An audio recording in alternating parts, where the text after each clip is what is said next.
Okay. The intention of the presentation is to invite you to think or rethink or reinterpret from a multi-scalar perspective to, in my opinion, opposite understanding processes like disaster risk, the production of vulnerability, and the reconstruction process.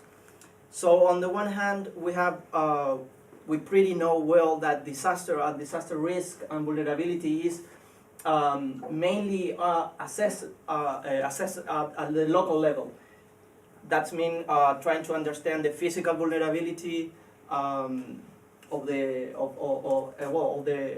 built environment, for instance, all related with the unsafe conditions. Unsafe conditions always located at a local level, and always in this assessment occur disaster risk assessment. Often governments and all the are you sure that is running? Because now I should switch to the other place. Yeah? Did you set up the auto timing? Yes, I really did it. Okay, we're going to do 9 minutes. So on the other hand, we have the process of reconstruction. Reconstruction often require major effort. This necessarily means that major actors take place in this process. Government, of course, also the involvement of other kind of actors. So we can move. On the one hand, again, the production of vulnerability, and particularly the assessment of disaster risk, always is conceived mainly, or is only conceived always, often, truly, at local level, trying to understand the physical vulnerability, the unsafe conditions, the poor building quality, for instance, and on the other hand, reconstruction process, what I mentioned it, require major effort, the interaction of different actors. This requires cooperation. So there are two different things. One apparently is very local, and the other is, even when reconstruction is local, require a more general, a more macro approach. So in my opinion, there is not my opinion, what I'm understanding in my research is that there is a sort of opposite or differentiate directions in this understanding, in a multi-scalar perspective. So in my research, I use the case of Chaitén, a community affected by a volcano eruption in 2008. It's a remote city in the southern Chile, pretty small comparing with other cities in Chile, which was affected for this volcano eruption. Today, they are very vulnerable. They are at risk, even more than before, or more than before the volcano eruption. And the reasons why they are vulnerable today is why I argue through my project is because decisions taken another order, another level of organization, decisions taken from the government, decisions taken and policies as well, planned from the national level, but also at the regional level.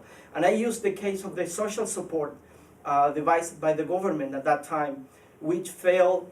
Basically, there are many things involved in the social support: compensatory measures, education benefits, housing benefits, and so on and so on. But most of them fail in several sense and cause differentiate. They have different differentiate effect on population. The government first say no, we are not going to reconstruct, then change your mind and say, well, we can reconstruct, and really because the people return to Chaitén despite the risk. And yeah, it's working now. Yeah. Great. This process was very painful for the people, and when they tried to reintegrate the new cities where they were relocated, they couldn't because there was no plan. I mean, the only work plan was the evacuation, not the recovery, not the reconstruction. So today, Chaitén is still alive, but it's not divided city. Only half of the city was declared or state by the government as officially live, which implicitly means investment, and the return of different official government agencies, ministries' offices, and so on. So this is the picture how Chaitén looks like before the volcano eruption in this picture from 2005. And at that time, Chaitén used to be a city cohesive, a community well prepared, and especially they used to trust in authorities. This is what they told me constantly and repeatedly all time. They used to trust in authorities, and they say today that they don't trust anymore because the way they conduct the relocation and the construction process. So the city is divided now in two by the river, but also because the effect of the policies and the decisions taken at that time. Other point is, totally different is the case of the Maule earthquake in 2010 and the process of reconstruction. It was a massive disaster that destroyed, and it basically implied almost 20% of the GDP in terms of economic cost. Also 500 people died. So the process of reconstruction was understood at the beginning as trying to building back better. So the government tried to integrate different sectors, private, public, the civil society, and probably you know better than me, building back better, even when it has a very specific local aspect, is required